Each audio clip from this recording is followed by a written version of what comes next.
make Jill intro it? What? Jill, Jill, let's go. for it. Intro. Welcome to the podcast. Welcome to the show. We can't put people on the spot like then that. you but do yeah, it. You do it. This is the Afternoon Snack Podcast. Welcome back. It's episode 68, and we have with us today Jill Kerslake, who is a coach with us with Tactic Nutrition, fellow Calgarian CrossFitter, respiratory therapist, and just all around awesome human being. She's the one. Thank God. We get so many recipe questions, and we have for God years. is to thank. Thank goodness. It's nice Thank to have Jesus Christ for Jill. It's nice to have someone to point to for food and recipe guidance, because that's like our big thing that we don't do. But anyways, thanks for coming on. We've been wanting to do this one for a little while, so glad to finally rope you into our podcasting room. Alex. Yeah, I mean, I have some questions for you, but really it's just so that everyone can get to know you. My first question that I have written down, who is Jill? Oh, I thought you were going to ask the question you told me you were going to ask. Are you No. asking Jill That's later. who is Jill? Who am I? Tell us about yourself. All right. The most interesting parts only, please. Uh-oh. Well, First time you go had, home. are you I got gay? nothing. First time you had sex, all the most personal details. Alex Christ. Why No, no one comes on the show. Don't. Yeah, exactly. PG, please. Okay. Let's see. Get this right. 35. I'm a respiratory therapist / nutrition coach and semi-okay CrossFitter. I try. I think you're pretty okay. Only okay though. You're pretty good.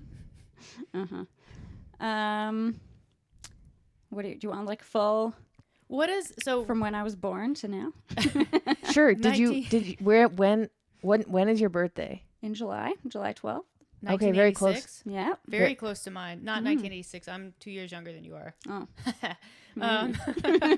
I'm July 15th though. So you're a Cancer. Yeah. Yeah. Nice. A crab like me. That's right. Yeah. That's all I know about it. I don't It's the know water. anything else, It's a water but- sign. Mhm. How do you like the water? No, not really. Are you very emotional? Sometimes. Would you say you're fairly empathetic? Care deeply for others? Sometimes. Okay, that's like a good way to If be. she's getting paid. Yeah. I can pretend. It's Yeah. fine. That's a good way to do it. So respiratory therapist, let's start there. So that's obviously your like sort of main profession. What does that entail for you? So I work in the neonatal intensive care unit at the Children's. So it's anything from like super premature babies that need help with breathing, or like babies. We get a lot of babies that go for surgery. So then again, after surgery, they're often pretty sick and need the breathing machines and everything with that. That's mostly it. Yeah, it's just only babies. So you only work with Yeah. babies. Yeah, that's really I don't neat. like children. So that's a next question. Then at what age does a baby become a child? What's the threshold? I don't know. Like we what- don't. One. Like, I don't take care of any babies that are more than like a few months old. Oh, usually. okay. So that's your threshold. You're like, is that a 6-month-old? Oh. 6 months is okay because they can't like talk yet or Yeah. anything. But like, I don't really know when kids develop anyways. Like you could say, oh, that's if you like showed me a 14-month-old child, I wouldn't even have the slightest clue. I'm like, is that a 2-year-old? Is it 6-month-old? I have no idea. Yeah. That's pretty neat. So what is the lung capacity of a like average like newborn baby? So when we're like breathing for them, it's either we do between like 4 and 6 milliliters per kilogram. So some of the babies are like half a kilogram. Yeah, that's really, really small. So they're really tiny. Yeah, that's crazy. Yeah, it's cool. I enjoy it. Yeah, that must be a pretty like rewarding field to be in. I bet like parents who have kids who need something like that are probably just like, very anxious and nervous about it. Oh, totally. So and it's they like, have no idea what's going Yeah. on. Yeah. that's really cool. Mm-hmm. Do you ever have to talk to the parents? Yeah, not as much as like the nurses. I feel like they're more the ones that deal with the parents a lot, but we do, and like have to. Some have lots of questions that you have to kind of explain and want to know a lot. Like engineers are really brutal for that. Oh yeah, sorry. All about the numbers and like want to know what everything. That's why I just asked the like means lung and- capacity. Yeah, I need to know this in numbers. Yeah, exactly. Yeah. But yeah, a lot of parents just don't ask questions. They're just like, save my baby, and Yeah, which that's is what the they care about, reasonable right? Like, first. exactly. Yeah. I wouldn't come in with a lot of questions until it was like clear that the baby was. I would be like, "What's my child's respiratory rate and volume?" I'd be like, Yeah. Just do it, and then we'll talk about that Yeah. later. Yeah. So, what's your schedule like? Because we know you do some night shifts. Yeah. So I'm part-time, so my schedule is just kind of all over the place, but it's a mix of day shifts and night shifts, always 7 to 7. So either all day or all night. But there's no real like set schedule. You just kind of pick it. No, it's given to me like my part-time. But there's no like rhyme or reason to it. Yeah. It's super random. So That which is sounds good. good for sleep patterns. Yeah, well, it's not the best. Yeah. Yeah. So, like, how many night shifts would you work in a week on average? Like it depends on the week, but 1 or 2. Okay. Yeah. Sometimes I do 3 in a row, which is really terrible because I only sleep for like maybe 4 hours. Man, after a that's night so shift. brutal. Yeah. One time I took a red eye flight and I slept the whole way and I still felt awful. Yeah. And it's I not the just don't best, know but how people do I it. feel like you get used to it. I do think that you get used to it. Yeah. Well, what do you get used to? Feeling Being crappy. Just exhausted. feeling Yeah. tired? You're like, this isn't And new you to can me? deal with it. You're Okay. like, you can just, yeah. I don't think your body figures out some magical way to function on less Yeah. sleep. I think No, you just get you used to just- the effects. Yeah. Yeah. It's kind of like being cold. It's like you know what's coming. You know, like, how bad it's going to be, what it's going to feel like when your toes finally do warm up. Mm-hmm. But it doesn't make it easier No. necessarily. Yeah. Yeah. You can brace for it, though. Yeah. Yeah. Totally. So it doesn't sound so bad after all. No. Yeah, it's fine. Love it. It is Yeah. fine. And surprisingly, I'm able to like work out fairly well after nights. Like Yeah. my workouts aren't terrible or anything. So It doesn't seem like you miss a lot of gym sessions. Never. Because of, I yeah. don't think I've ever missed one. That's so good. Yeah, that's great. Yeah. So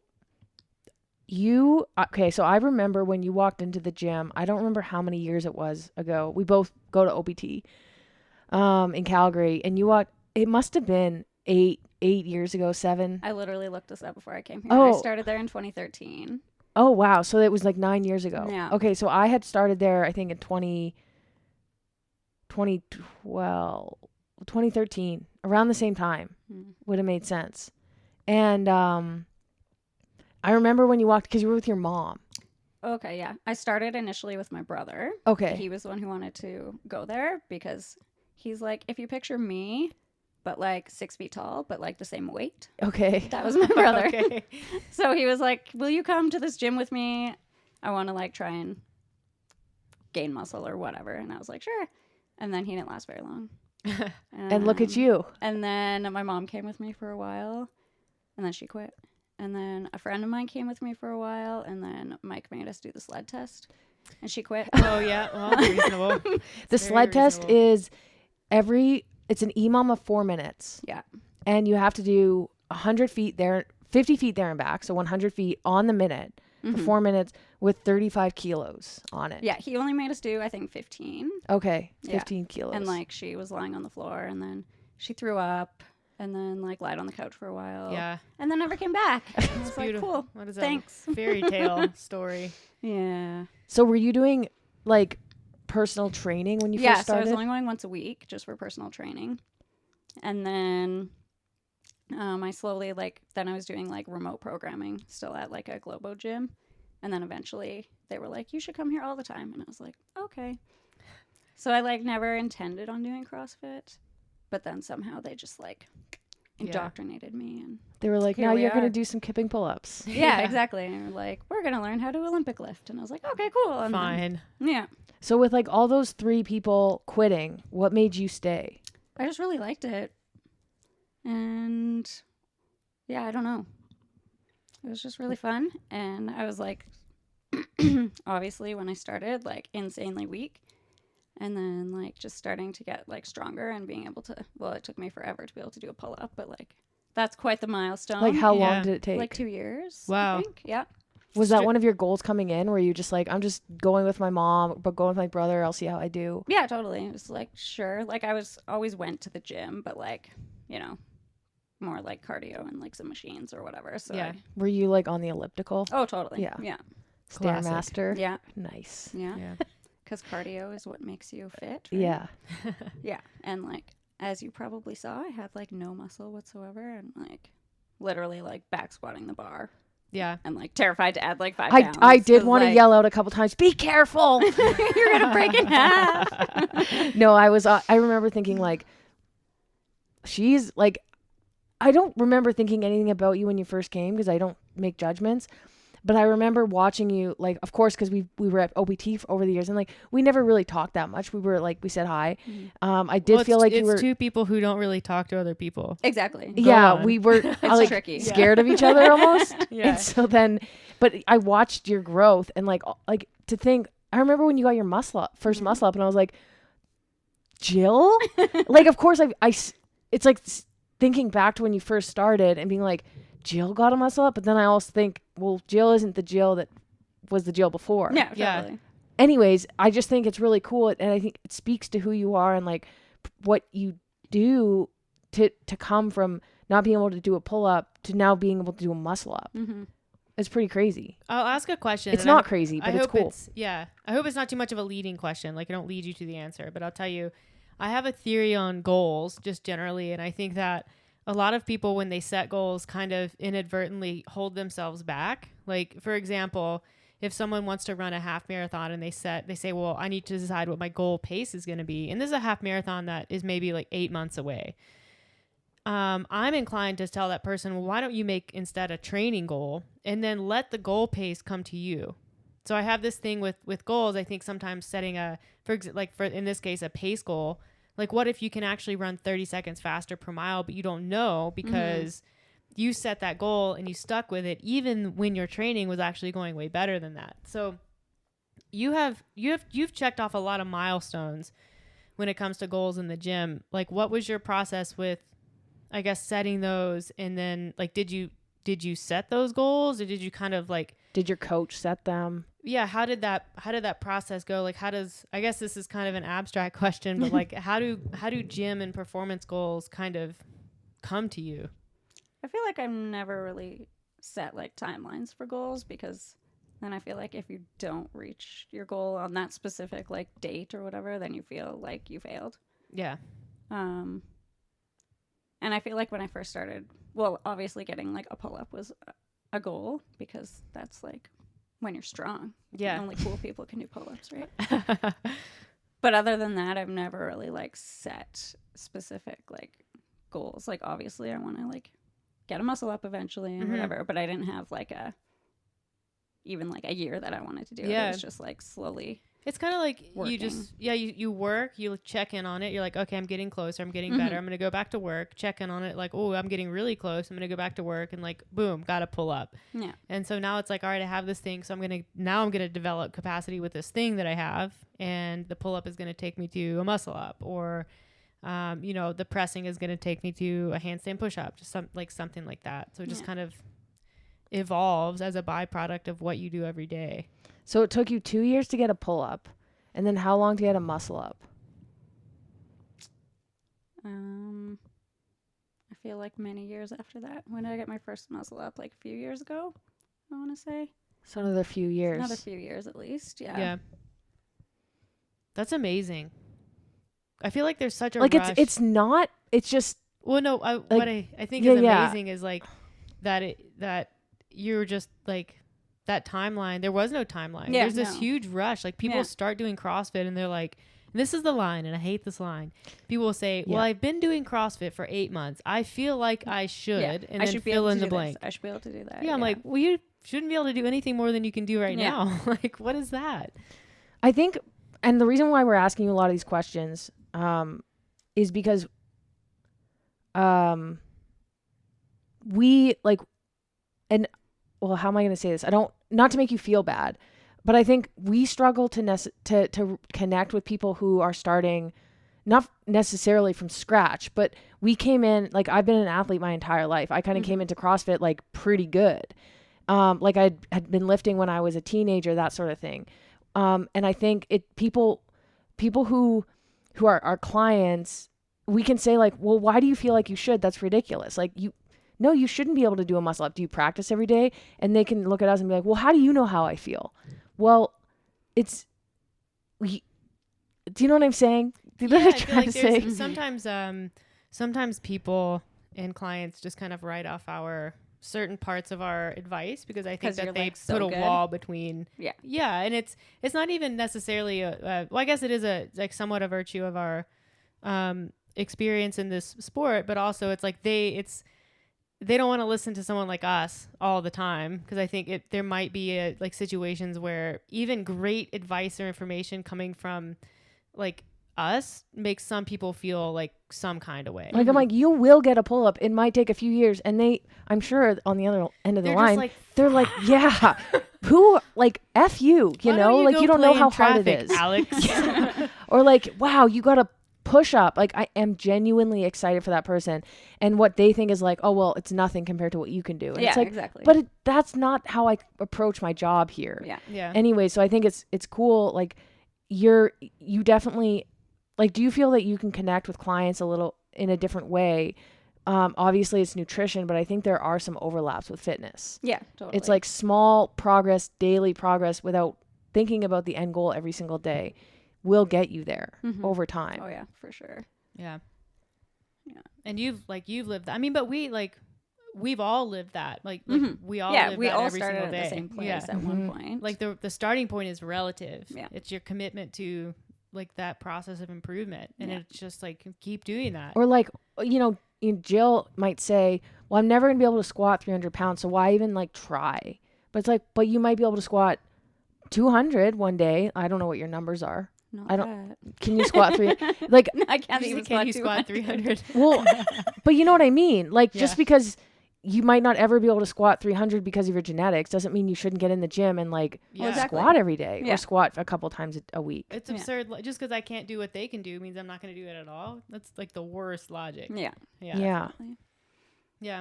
That's I hope I'm not coming off the wrong way here. No, not at all. I've been listening the whole time and I think this is great. Okay, me too.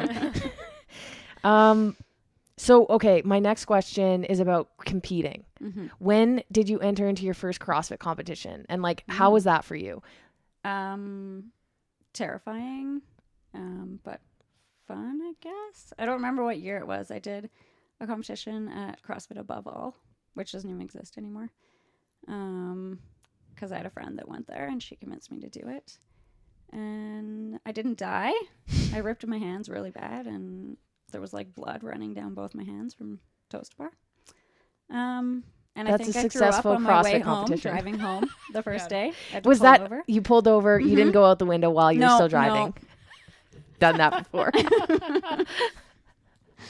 But it was fun, and I feel like every competition is a really good like learning experience. And even if you feel like you're not good enough, you should just like go ahead and do it. Like I'm going to do in CanWest this summer. Yeah. So like what kind of, I know we're asking tough questions, but like what kind of things did you learn at like a couple of your first competitions? If you can think back. Same thing I learn at every competition, that I need to get stronger, which is like a never ending process. Because people are so strong. Like what the hell? Tell me about it. So that's like always kind of one thing at competitions where I'm like, oh, like, why do I even bother? Because like, I'm never gonna be able to lift what these people can lift, but like, you just have to go in and do your best. And like, as long as you can do most of the movements, then like, just go there and have fun. And I feel like you don't ever push yourself as hard in the gym as you do in a competition. So it's always a really good like way to see what you're actually capable of. Because in the gym, you're never going to, like, push as hard as you can, like, where you're going to throw up. Because why would you? Yeah, exactly.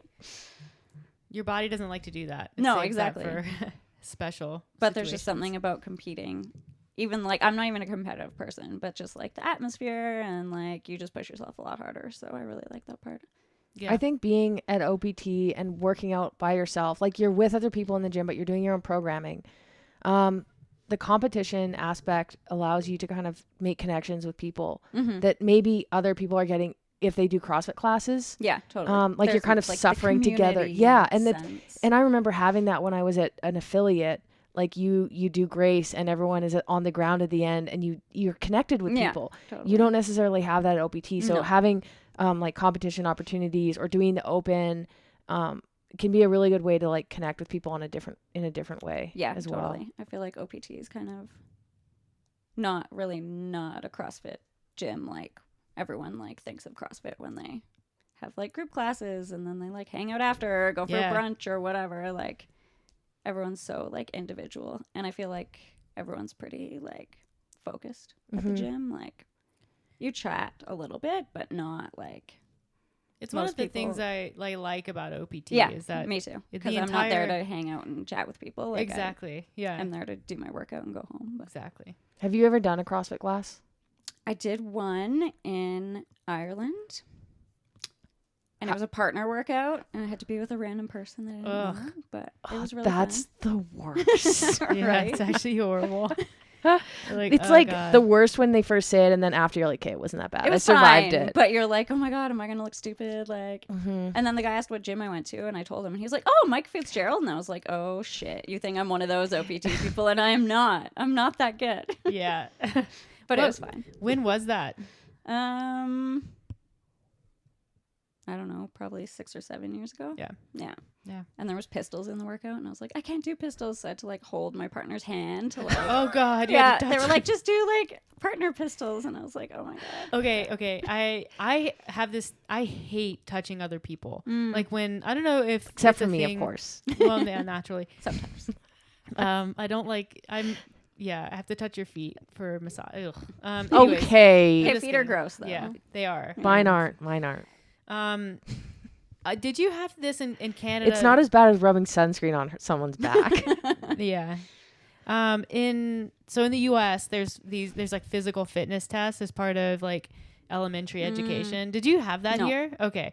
So we would have these it would be like max flexed arm hang, max pull-ups, like 1 mile run, I think like V-sit, so like sit and reach.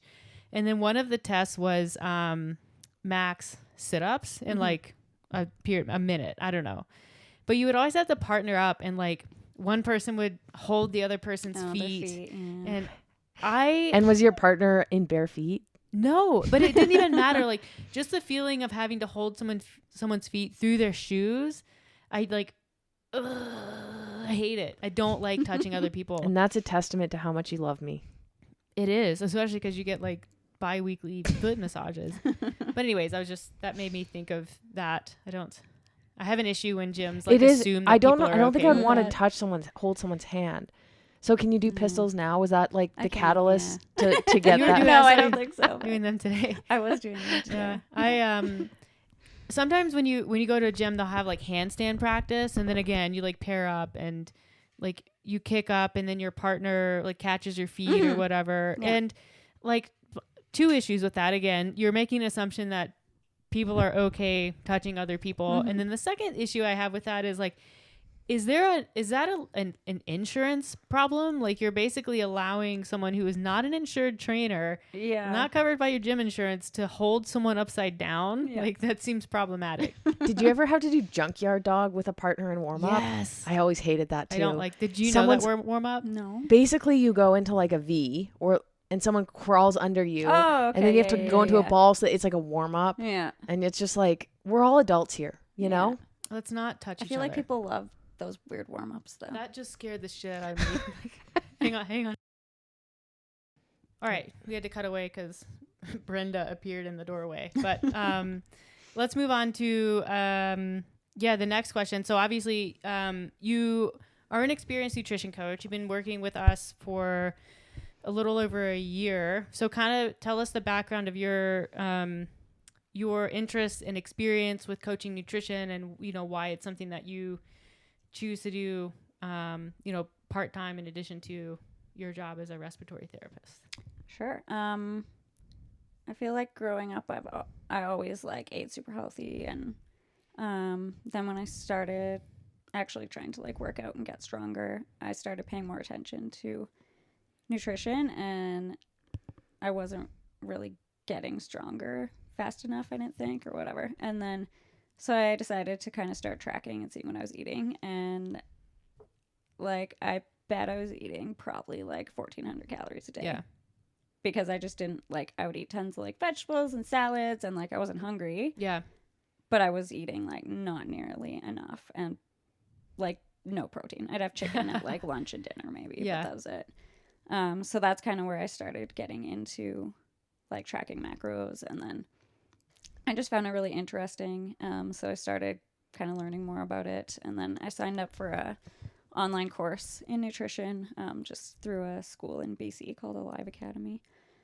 And then that was really interesting. So then I decided that maybe I wanted to do some coaching, or so I took the precision nutrition course, which was really good, but it didn't really, there's like maybe one chapter on macros, and it's essentially like only elite athletes should track macros, whatever. Yeah.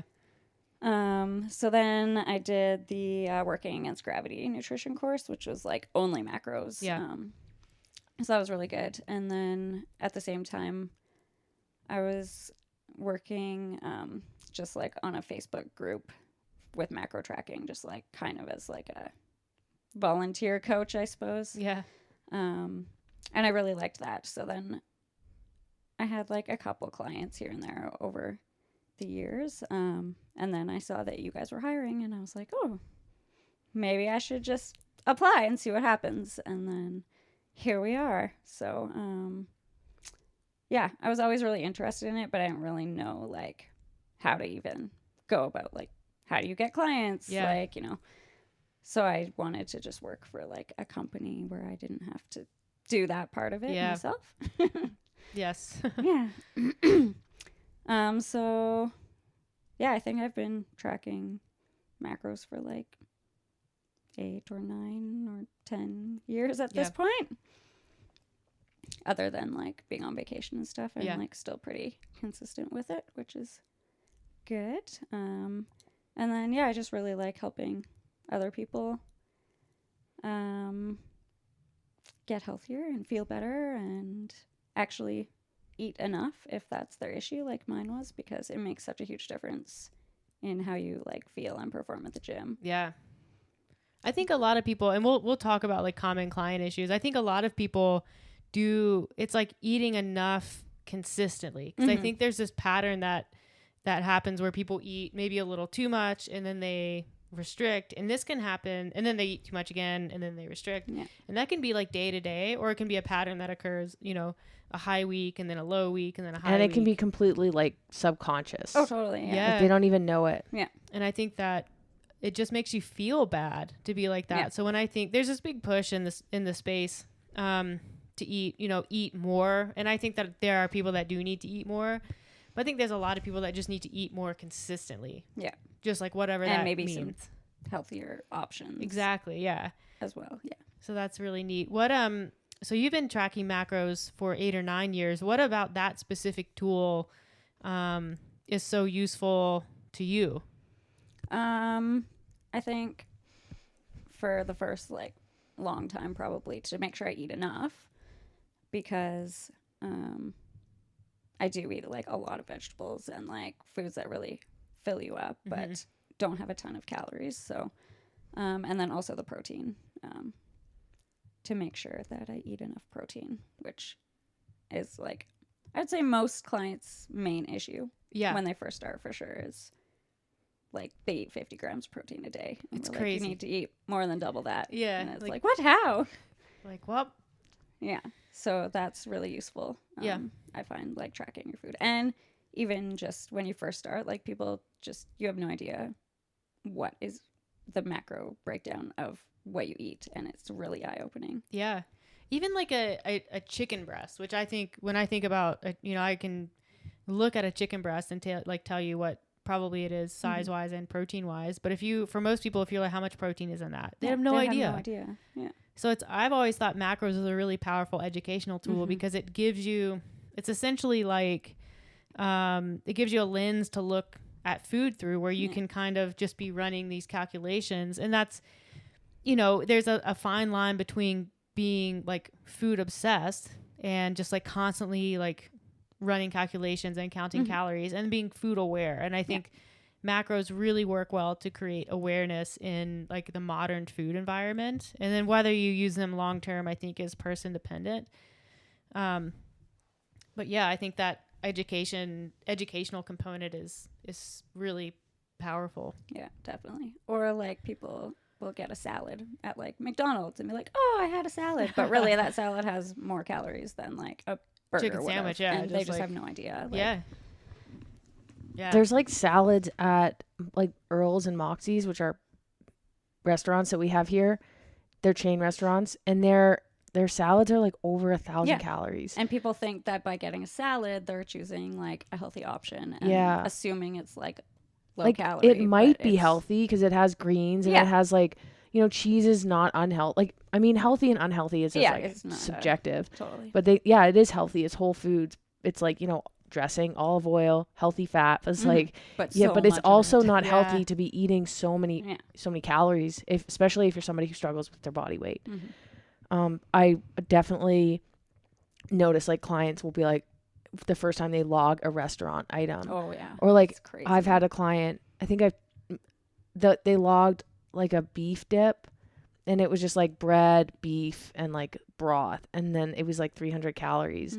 And I went onto the website. It was Cheesecake Factory, like beef dip. Yeah. And it was like 1,200 calories. Yeah, exactly. It's like, no, I'm not losing weight. And that's not their fault. No. That's our job to We're educate not educated about that. Like, we should have a course in high school on like general nutrition or something. Yeah. But as soon as you start talking about putting nutrition and it's science. It isn't in some respects, but it is. It's difficult. It's a tricky topic. Yeah. With the schooling thing. But yeah. So today we were going to talk a little bit about meal prep.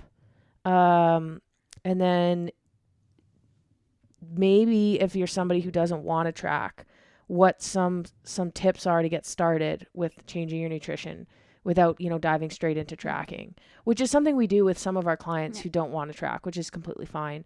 It's definitely not the easiest tool to use from like a coach client perspective, but it's something that is doable, and it's doable if you don't want to coach. So we'll talk about that. So for meal prep, what do you do for meal prep? And like, what do you usually recommend for your clients?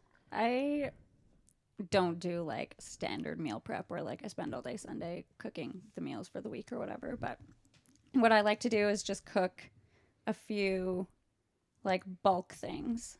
So like I'll cook a bunch of chicken breasts and then a bunch of rice and a bunch of sweet potato or something. So then I have that like ready to make my meals with. I find a lot of people don't like meal prep because they don't want to eat the same thing every day for 5 days, or on the 5th day, like it's soggy and disgusting. So that 5th day is a real problem for people. Right? They can do 4, but number 5, it's a lot. Like I don't want to eat the same thing every day, and some people are totally fine with that. But so what I like to tell people to do is just make a bunch of different options. So like I could use the chicken in multiple things. I can make, and then I don't personally prep vegetables ahead of time because I find them gross. Yeah.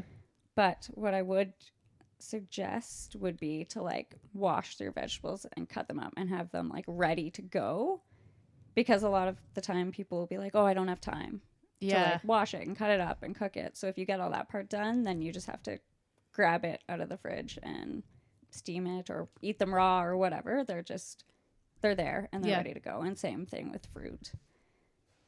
Then there's kind of no excuse to like not eat it. And then also if you like frozen vegetables, then that's always a good option too. Yeah. We definitely keep like an emergency frozen veggie supply. Yeah, me too. They're not my favorite. No.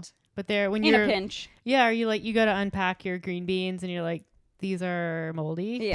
Yeah, Totally. You get the stir fry mix out of the freezer, Yeah. and it's like, well, stir fry mix it is. Exactly. We always have in our house, because there will be days where we plan to go to the grocery store or we plan to cook dinner and we're like, shoot, we don't have time, Mm-hmm. or plans change. And so we almost always have rice on the ready.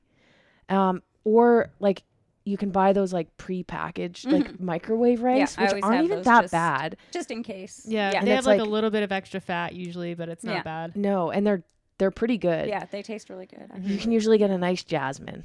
A And, lovely jasmine. So we always have rice ready, and then we always have frozen meat, like Mhm. uncooked, pre-packaged pieces of fish that you can buy really anywhere, like Yeah. at the frozen area. So we usually have like salmon, and then you can just thaw them, or you can actually steam frozen cod. Like it's Or any like skinless. You could do salmon. It just wouldn't be probably particularly tilapia good. too. Yeah, any kind of frozen Yeah. fish. If you have a steamer basket, Yeah. Or it an takes air fryer. or an air fryer. Yeah, any kind of like quick cooking device, and that's like, is it going to be gourmet? Probably not, but it's like Will it's your kids eat it? Nope, for sure that's not. Yeah. honestly like not the worst thing ever. Yeah. Yeah. One thing that my mom does, and we don't do this because we have time, usually to make dinner and we like very simple meals, but she'll make a batch of something for her and my dad, herself and my dad, and then she will freeze 2 servings together, Yeah. 2 To different, like reheat, 4 yeah. servings, but 2 separated to reheat. Like, Mhm. if she doesn't want to cook one day or they're getting home from vacation. And I know some people who do that, like they'll make a big batch of chili. Yeah. So they I have do like that 10 too. servings. So Yeah. it feeds the whole family. We did In a we did a pinch. couple like chili batches this winter, and it works really well. Yeah, But and it's it funny. reheats really good too. Yeah, but you mentioned that you're like, well, why don't you just make extra and put it in the freezer? And Mhm. it's like you're telling someone the most profound thing they've ever heard. It's like, well, Yeah. I've never even thought about doing that. Or Yeah. sometimes I make like sausages, and if I make 9, I put 2 in the freezer and I keep them there so that when I come back from vacation the Mhm. next morning I have it sausage. It's difficult because like we want to talk about meal prep and we have tips, but even when we get clients, like everyone's life looks different. Exactly. Some people don't want to do the Sunday meal prep. Some people just want to use leftovers from dinner. So like meal prep can mean so many different things. Mhm. I think what they tend to think of is like what you see on Instagram where you get like Exactly. just like the mass of like You have pre-packaged 100 meals. It's like nobody wants that. No. Yeah. Or like I find for breakfast instant like overnight oats can be Mhm. really good. Yeah. Or even cooking a big batch of oats in the like slow cooker or instant pot is really Yeah. good too. I used to do like a week's worth of steel cut oats just in Mhm. like a big pot, and then just like reheat it. It Yeah. reheats great. Like Yeah. oatmeal reheats perfectly. Yeah, it's great. Yeah. So I'm going to put you on the spot here 'Kay. before we move on to specific protein meal prep. What 3 tips do you have? Like, or things to buy, something that will make your life easier when meal prepping. 3 things. Okay. Prep things that you enjoy, not things that you think you should be eating. Oh, Like- that's a good one. I feel like people think they should be eating I don't know, Chicken, rice, chicken, broccoli. and rice. Yeah. Exactly. So stereotypical Right? of them. And like I eat that all the time and I love it, but not everyone loves chicken, broccoli, and rice. Some people get toots from broccoli. Exactly. Like so, Alex Barker. so make things that you are going to enjoy, especially because when you're reheating it, like it's never as good as when it's fresh. So second tip, make things that reheat well. Oh yeah. So like don't meal prep like 5 days worth of fish because that's gross. Don't be the person who brings fish to the Yeah. office. So Or on the plane. That's a good tip. That's Yeah. a pro tip. It is. yeah, don't be that person. So things like chili reheats really well, or I don't know, things that don't Chick- get soggy. Chicken, broccoli, and rice. Yeah, exactly. Maybe not the broccoli. Not I the don't know. broccoli. Yeah. Don't do broccoli. I find like stir fries do really well Mhm. reheated, Mm-hmm. and sometimes actually get more delicious the longer they sit in the Yeah. sauce. that's true. So, yeah.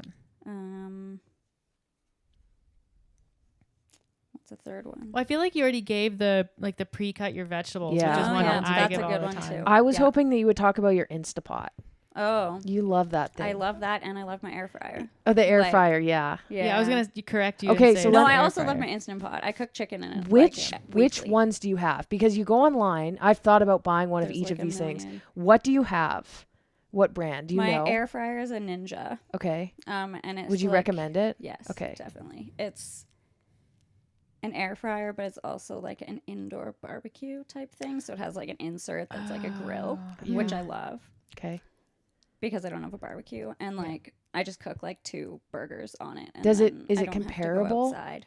To I a think so. barbecue? Maybe not. Do you get like a quite. char? Yeah, you do get a char. Okay. So you can get the cancerous. Yeah, exactly. Okay. Yeah, all the cancer just like a barbecue. Yeah, perfect. Yeah. Yes, my air fryer gets used like daily, sometimes multiple times a day. So how long would it take to make like potatoes in the air fryer? How many minutes? Like just faster a whole than an oven? potato. Or like Well, baby like potatoes. baby potatoes. Oh, they'd be like 10 minutes. That's the oven It's was what, pretty quick. 30, 40? Not 40. Okay. You're not, yeah, you're making, That's like a real potato. maybe. Okay, okay. You're making Noted, like crunchy noted. potato Okay, balls. so Yeah. Meredith, we're gonna have to get some baby potatoes. Okay, and then the Instapot is different. Yeah, that's a pressure cooker. Okay. Yeah. So that Alex is learning so much Yeah. today. We've actually used an Instapot at your sister's. Yes, that's right. For they're chicken. great too. It does a really good I job with always chicken. cook my chicken in it because then it takes like 10 minutes and then you can just like shred it and Yep. then You like throw in some salsa with the chicken Yeah. in the Instant Pot. Is that have, what you like, do? always. Yeah. Okay. Do you want to get And one? it's great. Maybe. Okay. I have this weird thing where I don't like raw meat and I won't touch it. So So with the Instant Pot, I just throw it in and it gets cooked and I don't have to touch it. Yeah, you literally you can perfect. like open the container and With then a like drop knife. it in. Yeah. Yeah. Or like use a fork. Yep. Yeah. I so used to what's your favorite Instapot recipe?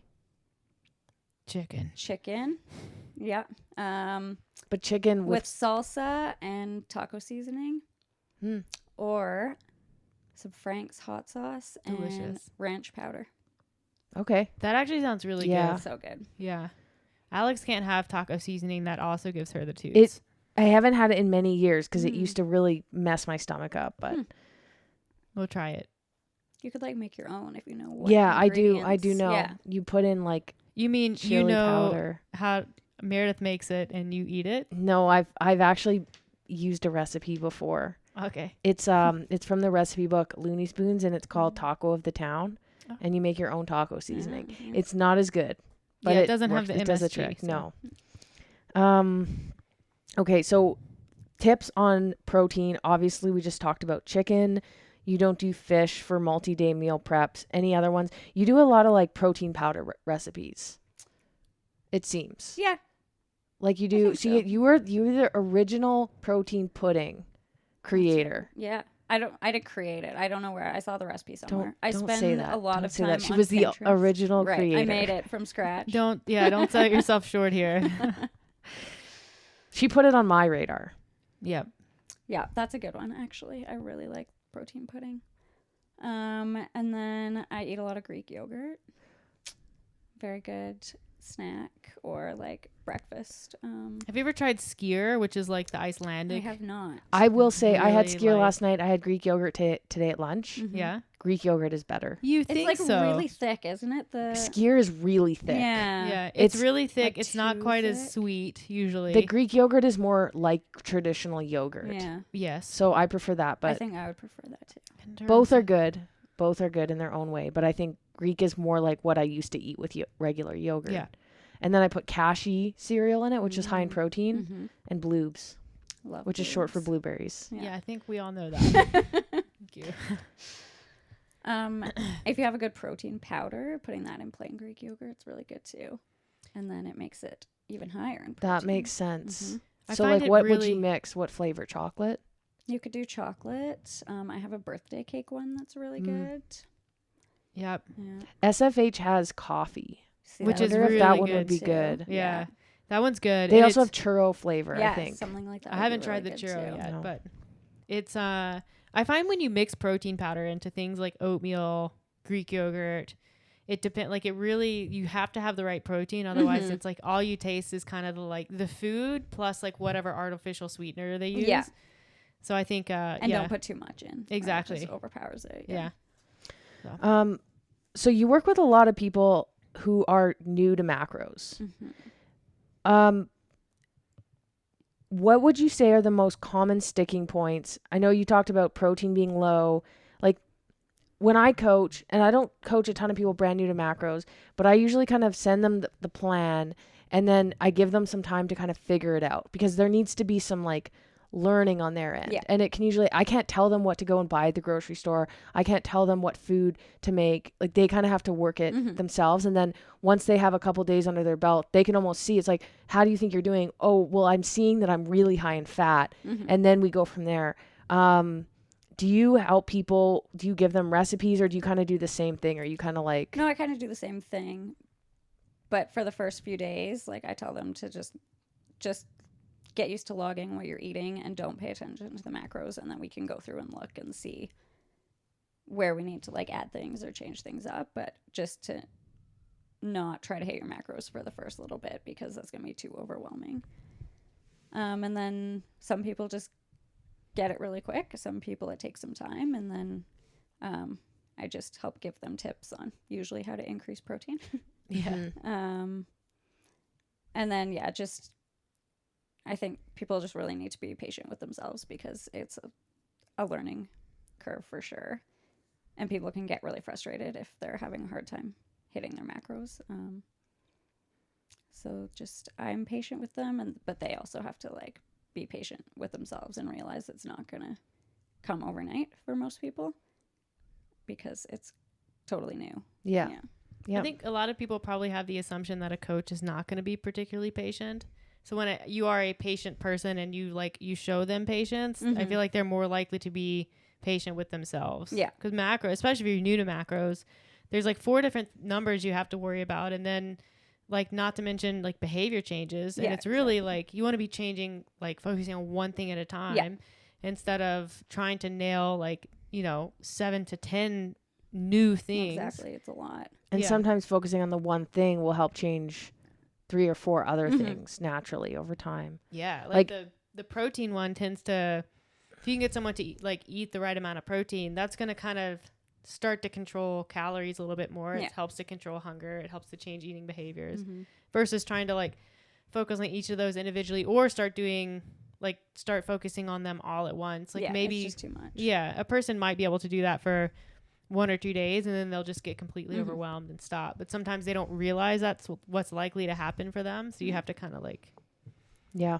So you mentioned you worked with, and I think we all do in some capacity, work with clients who either don't want to track starting off, track, and then say, is there another option for me? Or maybe transitioning off tracking, which I think for a lot of people is eventually the goal. Yeah. There are people like me, like you, who are fine tracking our macros indefinitely, or at least while we have more specific goals. But for some people, it's kind of like, okay, you've been on macros for 6 months. I think you have a really good idea. Let's transition off.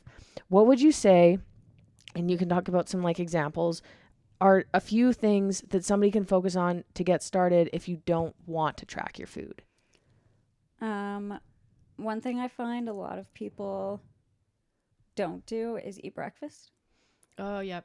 I come across that a ton, and then they find that they might have something for lunch or whatever, but then by the evening they're absolutely starving and they just eat everything in sight. Yeah. But they don't really correlate the not eating breakfast with like being so hungry in the evening.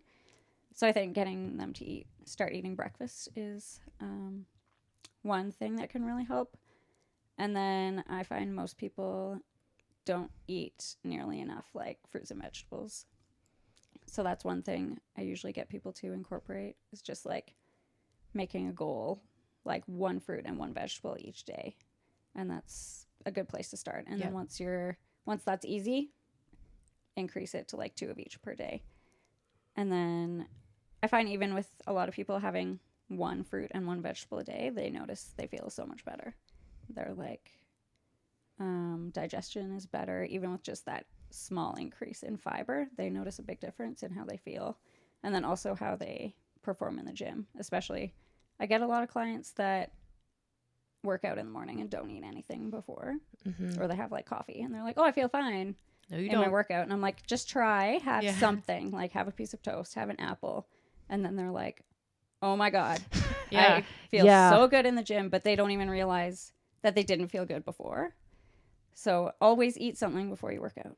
Yes. The way I see it in my brain, and I feel this, it's like when I start a workout and I haven't eaten enough, or I've had a small breakfast and then waited too long to get out for my run, I feel like I'm digging myself into a hole. Mhm. And then when I get back from my run, I'm in this like trench, and lunch or breakfast brings me kind of back up, but not even quite to where I Yeah, started. Totally. And so the rest of the day, I just feel depleted and like Yeah. crap. If I go in fueled up but digested, then I'm, like topped up, and then I come back down to, it's just like I'm not. Yeah. Don't You look just at me like that. Get so far behind. That was a good visual. I don't know. Yeah, you almost dig yourself into a Mhm. hole for the rest of the day. And Yeah. I'll have clients who are like, I'm just like, I feel like I'm craving carbs. I feel kind of shaky. I'm like, yeah, I mean, Yeah. you just stressed your body out. Like, Yeah. Your body wants fuel before your workout. Yeah. And it will perform better if you give it Mhm. that. It's Exactly. like, I think it's kind of one of those, you can get used to the way it feels to not work out or to work out without Mhm. food, but doesn't mean that there's a difference between like performing in spite of and like thriving. Yeah, exactly. Why not thrive if you can? yeah. Seems. So that's one thing. Yeah. I've had a lot of clients really find helpful Yeah. is eating something. Like it doesn't have to be big. Like a lot of people are like, well, I'm not hungry in the morning, or I can't eat a lot before my workout. I don't feel good. I'm like, just eat something. Or even if you never ate breakfast before, start with like a handful of berries Yeah. for 5 days. And then once that's better, add something else in. And then your body will get used to having food in the morning. What do you have before your workouts? Because you usually work out at like 9. Yeah, 9:30-ish. I eat the same breakfast every day of my life. Yeah. Welcome to the club. Oatmeal. And I'm really weird, and I put cauliflower in my oatmeal, like riced cauliflower. For more volume? Yeah. Okay. I am shook. She It's a ruins thing. She ruins oatmeal. I know. No, you don't even notice it, and it gives you like a nice big bowl of oatmeal. Well, that's so I'm so interested. I'm gonna have to do this. It's really good. Yeah. It fills you up for longer because Yeah. like my workouts, whatever, 2 hours. Yeah. And I get very hungry very soon after I eat. So That's smart. I have cauliflower and oats, and then I put Greek yogurt in the oats and some like ground flax and pumpkin seeds. It's a hell of a bowl of Yeah. oatmeal. Mhm. And frozen berries. Which Do you I eat it from a mixing bowl? Like a I don't. It's a regular human-sized bowl. Oh, it's so interesting. And then some almonds on the side. Yeah. That's a well-rounded breakfast. Why not almonds in the oatmeal? Out of Too big and curiosity. crunchy. Yeah, You could it's do the almond. crunch. You could do almond slivers. I could, yeah, but I like the eating of the almonds. Yeah, that's fair. I get the like Give her- tamari just try, almonds from just try. Costco. Oh, yeah, those are good. Mhm. Yeah, those wouldn't be that good in. No, you wouldn't Oatmeal. want it in your oatmeal. Yeah. Not with like the cauliflower and No. stuff, you know. Yeah. It doesn't go. Cauliflower goes. Tamari almonds, no. You can also put zucchini, shredded zucchini in your oatmeal. So that's a good. Yeah, Mhm. that would get. I feel like that would be a little more watery. Yeah, than- it is. I've had it before. Yeah. I like the cauliflower better. Yeah. But I mean, it's not for everybody. Vegetables in your breakfast. don't but knock it till you try Yeah. it. I guess. that's right. It would be like putting spinach in your smoothie, which Yeah.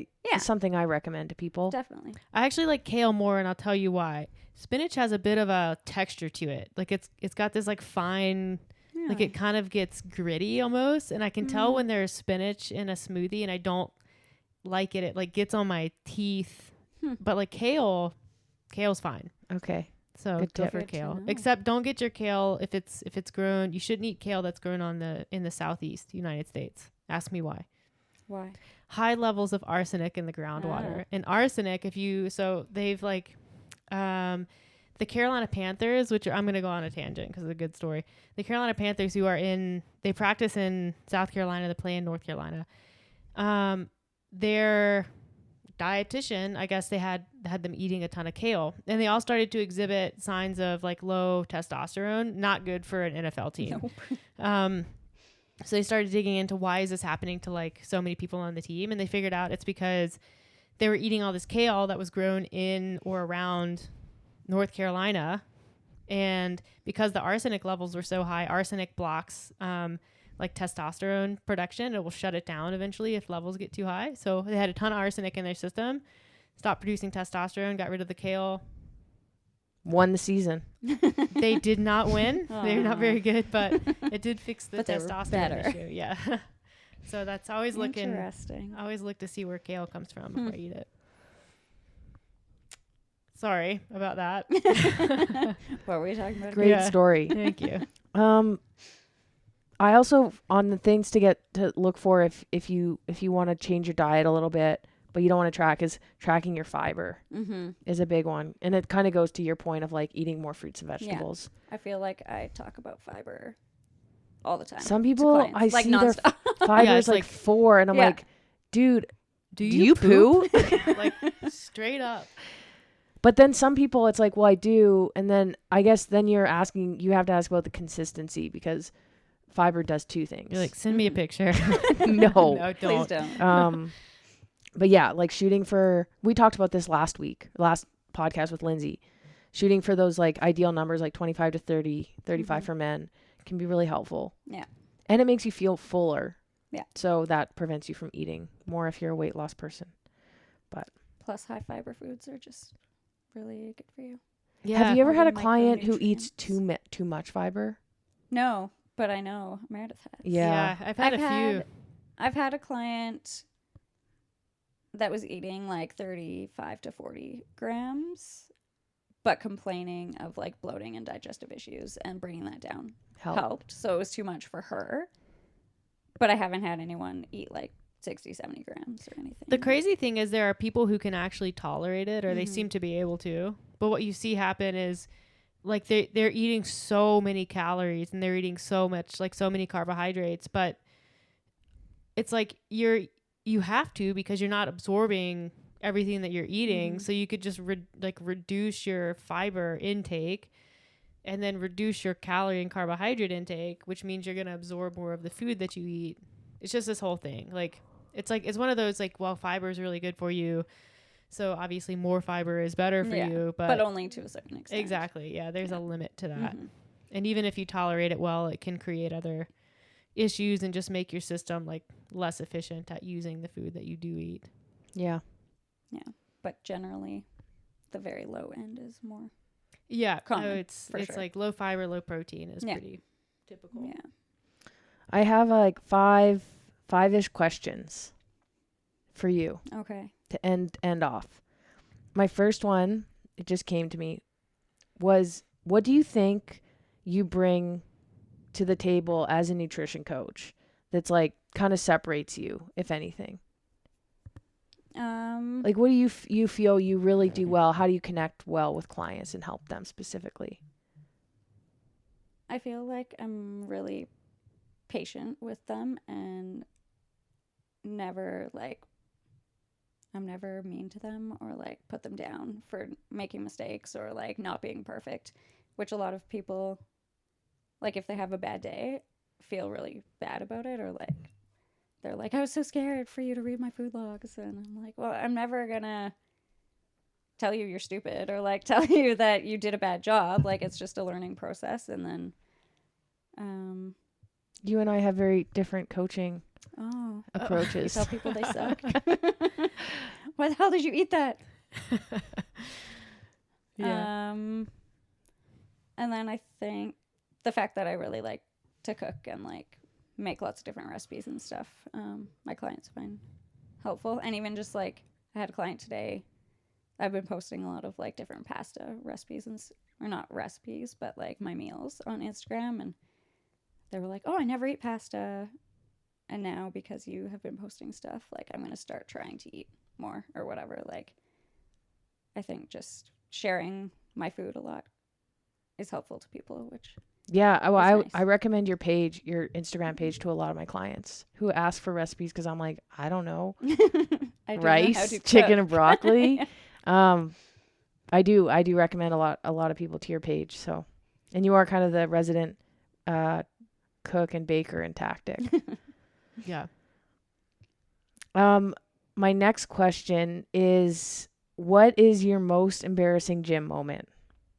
Oh. I don't know if I have any. We'll Okay, let you we'll think pass. on it. You can say pass, and we pass it on to Meredith. Most embarrassing gym moment? Oh, jeez. Oh my God, I have probably so many. Let me think about Yeah, this like for a I second. can't think of any times. I know. I that kind of was super I sprung that embarrassed. on you guys. It's okay. I guess. Let me think about this. I have one that was kind of embarrassing.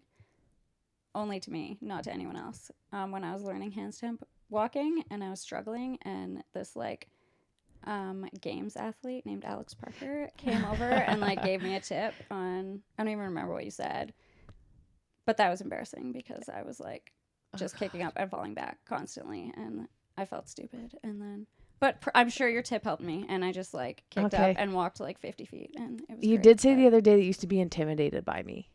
yeah, because you thought I was scared of you, but I wasn't scared. I think a lot of people tell me they're scared of me, so I just assume that Like I didn't think you were everyone is. mean or anything. Yeah, But like I wasn't friendly. no, Okay. but that like So what kind of not constructive either. criticism do you have for me? nothing. Okay. You were in the gym to work out, and that's cool. Like you don't talk to people in the gym, and neither do I. So It's kind of like we're the same. when you take a magnet and Yeah. you try to force together two positive ends. Yeah. It's just Yeah. like it's not going to happen because you're both kind of there to do the same thing. Yeah. Yeah. And But it was like I was brand new to the gym, and I you realized were like so good. I didn't I do try now, and I've tried since being at the gym, like to go up to new people and be like, hey, I'm Mhm. Alex, even though that is But terrifying I already for me. knew who you were, and I was like, oh my god, that's. But I Alex still do Parker. it because I want to be personal. But I definitely was not in the place back then for that. So I apologize. But I didn't talk to you either. True. Because neither of us talk to people. I think my most embarrassing gym moments probably when I just think back to like periods of time in general and the way that I was in the gym, and then just like as a person who's like kind of obsessed with CrossFit. Like my level 1, when I went and got my level 1, Julie Fouché was on the level 1 staff, and I like just like an idiot, like just like fangirled her and was like, oh, I just think you're the best, and like what? I look back and I'm like, oh my god, no, you know, just like don't be that person. But I was, and it makes me cringe. Did you say that to her? What? Yeah. Like, What that you exact love words her, did or- you say? Yeah. Were you like, oh my, did you ask for her I think I autograph? said something. Did you get a photo okay, with her? here's the level. Did you get a photo? No, I did. Okay. I did. I How have it. many? Just one. Okay. Just one. I'm standing there in my like Lululemon tank top and headband, and but I think I legit said to her, and this makes me very embarrassed to think about. I think I was like, of all of the people to be at my level 1, I would have, if I could pick anyone, it would have been you. Like I think I said something like that to her, and I was like, oh my! It's just like thinking back. It's embarrassing, but you know, we It grow. probably we made her learn. feel good. I'm sure. Yeah, I'm sure it did. But yeah, it makes me cringe. Just to Have think you about talked it. to her since? I have actually. Yeah. So that's I'd highlight. Did you say, hey, do you remember me? No, I don't like. She probably wouldn't remember that unless I was like, here's the picture, and she's like, oh my god, yeah. But we Oh have. my God, no, I don't. Yeah, Still also, don't. Nothing's no. coming to me. Which would just only serve to embarrass me now as like 10 years later. But yeah, we have interacted, and that makes it even more Like in awkward to me. person? Yeah, to think back about. But then definitely online we've interacted, and it's just like, ugh. Anyways, now I want to get under this table and stop talking. It's okay. We love you. Yep. Okay, my next question, and this is, okay, these are ego boosters for us. Actually, no, I'm going to go to this one. You're a very somewhat quiet person. Would you like fairly introverted? Yeah.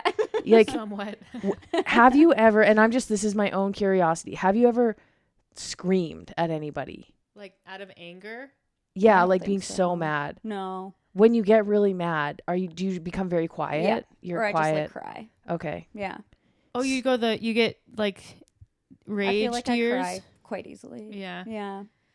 Do you see how obsessed Ivy is with you Oh, right now? But she won't take my cookies. No. I made Ivy cookies and she won't eat them. She's like trying to figure you out though. She's trying to, yeah, that's what I thought was going to happen. She wants to be in the lap. Okay, back to my questions. And I don't want these to get weird, but what do you like about each of us and who do you like better? Oh.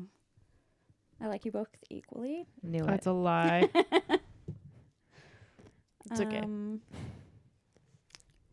I feel like Alex and I are very similar in a lot of ways. I would agree with that. Yeah. In the best ways only, though. Yeah, of right? course. Like, I don't have any of your negative no. traits. And then I like that Meredith is not so quiet because then she talks a lot and then we don't have to talk as much. I do serve as the social lubricant. It's good. What it was a little like I came up for Meredith and I was like, ooh, but we did okay. No, yeah, we had did good okay. conversation. There was no awkward silence. No. So our friend Jordan, you probably remember Jordan Yeah. Adcock when she was here. She's our buddy. She's in Texas now. But we had like a bit of a trio. And so when the three of us I was fine with Jordan alone because she's my friend. I brought her here. And the three of us were fine together. And when the three of us were together, Jordan and Alex would conversate. But then when I would leave and they had to like carpool together or something, It's just awkward. It Silence. was awkward. I can count the number of times on my hand when I was alone with Jordan because we just never did it. avoid that. Yeah. Yeah. So it's not just you. Yeah. I work as It wasn't like bad. It was just I think we were so used to having Meredith. Yeah. to like carry the group. Yeah. That as soon as we were alone, we were like, oh. Yeah. I feel like once I get to know people, I'm not that quiet.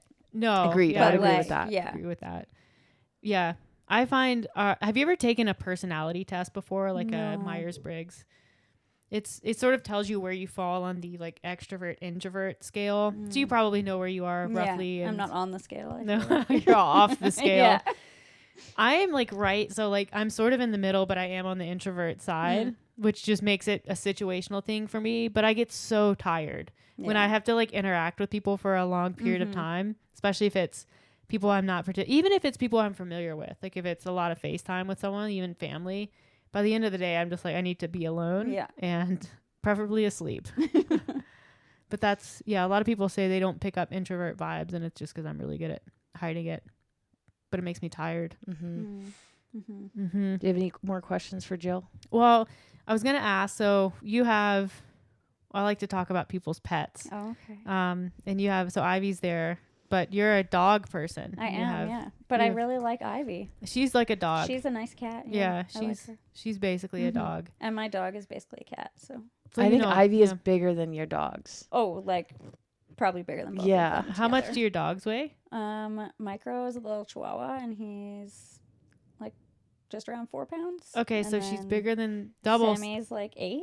Yeah, she's bigger than both your Yeah. dogs. Not together. She's 10 pounds. Okay. No, yeah, but Yeah. close. She might be. Yeah. She'll get to 12 eventually. Yeah. So, yeah.